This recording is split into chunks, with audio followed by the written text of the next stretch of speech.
বিজেপির রাজ্য সভাপতি শ্রমিক ভট্টাচার্য রোম্যান্টিক মানুষ।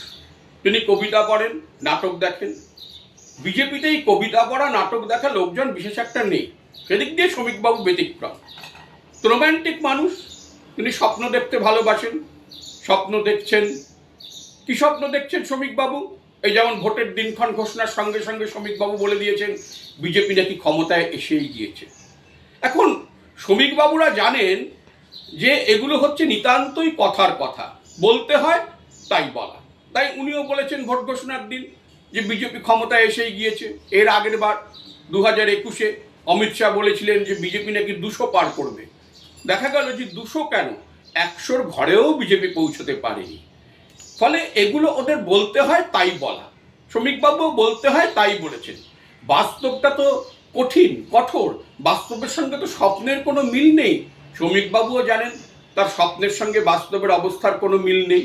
যেমন ধরুন, এই যে এসআইআর করে মানুষের নাম বাদ দিয়ে ভোটার তালিকায় কারচুপি করে নির্বাচন কমিশনের সহায়তায় ভোটে জেতার স্বপ্ন দেখছিলেন শ্রমিকবাবুরা।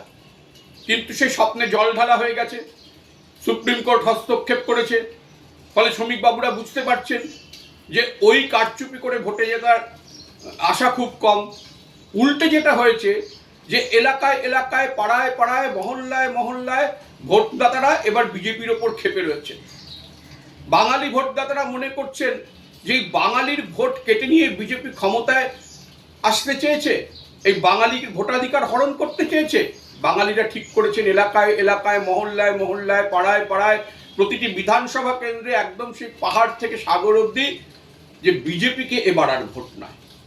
বিজেপির বিধায়করা কি করেছেন গত 5 বছরে? একটু খোঁজ নিয়ে দেখুন তাদের নির্বাচনী কেন্দ্রগুলোতে। গত 5 বছরে তাদের অনেকেরই একবারের জন্য মুখ দেখেননি ভোটাররা। ভোট চেয়েছিলেন, পালিয়ে গিয়েছেন, আবার এখন ভোটের মুখে তারা হাত জোর করে ঘুরে বেড়াচ্ছেন, প্রতিশ্রুতি দিচ্ছেন যে আমরা ক্ষমতায় এলে 3000 টাকা করে লক্ষ্মীর ভাণ্ডারে বাড়িয়ে দেব। প্রতিশ্রুতি দিতে তো কোনো পয়সা লাগে না। ওরা জানেন যে ওরা ক্ষমতায় আসবেন না, ওরা জানেন যে ওই প্রতিশ্রুতি ওদের রক্ষা করতে হবে না, তাই দরাজ হস্তে প্রতিশ্রুতি মিলিয়ে যাচ্ছেন। বিজেপির এই রাজ্য থেকে 12 জন সাংসদ আছেন। কি করেছেন তারা পশ্চিমবঙ্গের জন্য? কানা করিও পশ্চিমবঙ্গের উন্নতির জন্য আনেননি দিল্লি থেকে, বরং উল্টে পশ্চিমবঙ্গের ন্যায্য প্রাপ্য, ন্যায্য পাওনা যাতে না পায় পশ্চিমবঙ্গ, সেই জন্য তারা সরব হয়েছেন। বাংলাকে ভাগ করতে চেয়েছেন, উত্তরবঙ্গের একটি অংশকে ভাগ করে অন্য রাজ্য গঠন করার দাবিতে সরব হয়েছেন তারা। বাংলা ভাগের রাজনীতি করেছেন, বাংলায় বিভাজনের রাজনীতি করেছেন, বাংলায় ধর্মীয় উস্কানি দিয়েছেন। কোন অঙ্কে ভোট পাবেন শ্রমিকবাবুরা? ফলে ভোটের অঙ্ক কিন্তু মিলবে না। এই যে স্বপ্ন দেখছেন শ্রমিকবাবু, সেই স্বপ্নের সঙ্গে বাস্তবের ফারাক অনেকখানি। 4 মে যখন নির্বাচনের ফল বেরোবে, তখন শ্রমিকবাবু স্বপ্ন ভেঙে উঠে দেখবেন বাস্তবটি সাদা কালো।